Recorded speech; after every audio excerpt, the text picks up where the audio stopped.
Good morning, everyone, and welcome to another episode of Car Coaching Chronicles. This morning's, I've got a couple of these that I've been recording over the last couple of days with ideas for content, and this one is jumping to the front of the line because today I am wearing my Team USA t-shirt. And for those of you who have not been seeing any of my posts, I went a little crazy yesterday. My son, Sawyer, congratulations, Sawyer, made the Team USA Under-19 squad to compete in the Nations Cup over in the European League in Amsterdam later this year. And so it was a real big day in the Smith household. And so I want to talk about that real quick, about how does that even apply, how can that apply to real estate? And Sawyer was fortunate. This was the very first time they've ever had an under 19 and under division, which is fortunate because he's 19. So it's the very first time they've ever had this age bracket competing nationally against other countries, and he just squeaked in because he's 19. He started the year at 18, just turned 19, so very excited that he's getting this shot in his last year of eligibility since they just started the program. But what can we learn from this? As real estate agents, professionals, people in mortgage, title, escrow, who's ever watching. What can we learn from this? Think about it. Well, you can learn that there is no such thing as an overnight success. Having a difficult time with my camera this morning. Let's try that. There's no such thing as an overnight success. He did not just start playing paintball and then get really good and make this squad. Maybe he would have made the squad a couple years ago had they had it, maybe not. But he started playing paintball when he was 7. He started competing nationally across the country when he was 9. He had his first pro year when he was 13. He's 19, all right? So 12 years he's been playing paintball. 10 years he's been playing competitive national paintball. For 6 years, he's been playing at or very close to the pro level. Nothing happens overnight. Do you know how much time went into that over all those years?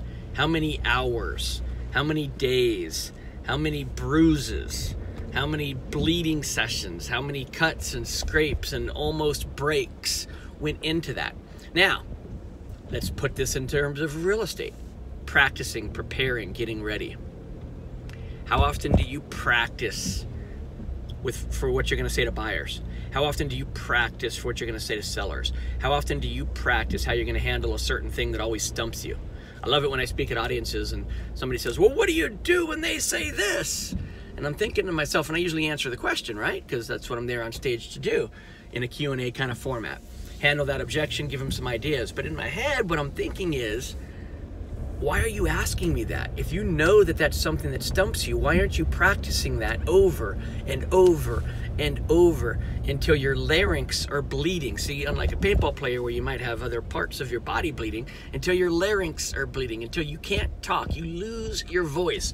You've practiced handling that objection so much. You've practiced presenting that part of your pitch so much, okay? Now, I am all about relationship selling. I am all about building rapport. I am all about getting into each other's worlds and finding people in your tribe. But I'm also about a high skill level.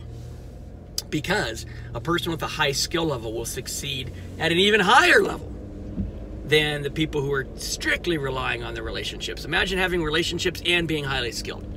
So this is another one of those reminders, and I probably do this every month or two when one of my kids does something in sports because they practice so much that it kind of brings it to top of mind for me. But imagine if you put in the practice in your career, in your skill set, in your level of presentation that Sawyer has put in all these years. And for that, he gets the honor of wearing the red, white, and blue colors. For that, he gets to go and compete in Amsterdam. What is that? A couple $1,000s? A decade for a couple $1,000s of benefit and the pride of wearing the red, white, and blue? What do you get? You could get hundreds of thousands of dollars, tens of thousands easily, hundreds of thousands probably, millions of dollars, more than likely, if you really, really went at it and practiced your skill and your trade and plied your craft to everybody out there. They are begging for people who are professionals. They are begging. The general public is begging for specialists. They are begging for professionalism. Give it to them, and you will be highly, highly rewarded. Thanks for watching.